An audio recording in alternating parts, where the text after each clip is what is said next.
Hello viewers, सब देखने वाली प्यारी प्यारी निगाहों को मेरा सलाम हो। आज हम बना रहे हैं सब लोगों का मनपसंद खाना पकोड़ा। आज हम प्याज के पकोड़े बना रहे हैं, तो चलिए बनाना शुरू करते हैं। इसके लिए हमने आधा किलो प्याज लिए हैं, उनको हमने बारीक बारीक काट कर अलग कर लिया है। एक मीडियम साइज का आलू लिया है, उसे लंबाई में बारीक बारीक काट लिया है। 3 हरी मिर्चें लिए हैं, उनको भी बारीक बारीक काट लिया है। 1 टेबलस्पून सूखा धनिया लिया है, उसे मोटा मोटा कूट लिया है।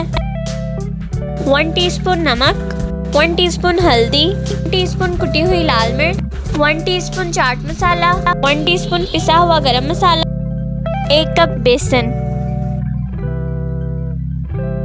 एक बड़ा बाउल लेंगे, उनमें इन सब चीज़ों को डालेंगे और पकौड़ों के लिए मसाला तैयार करेंगे।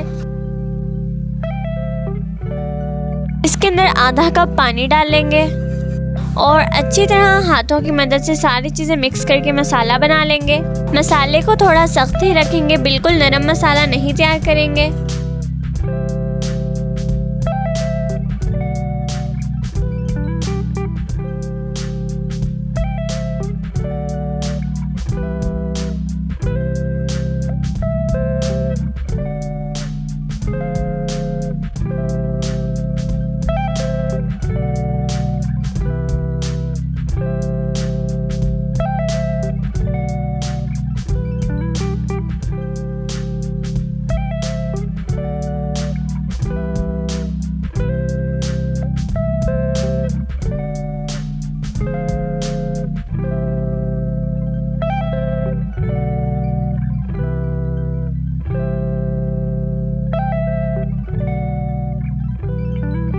मसाला तैयार हो गया है। मसाले को 10 मिनट के लिए रेस्ट देंगे। अब पकोड़े बनाने के लिए घी गरम करेंगे। घी गरम हो गया है, अब इसमें मसाला डालेंगे। पकोड़ों को अच्छी तरह दोनों साइड से तल लेंगे।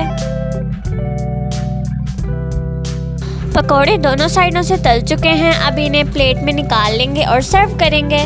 लीजिए, क्रिस्पी मज़ेदार प्याज के पकोड़े रेडी हैं। खाइए और एंजॉय कीजिए।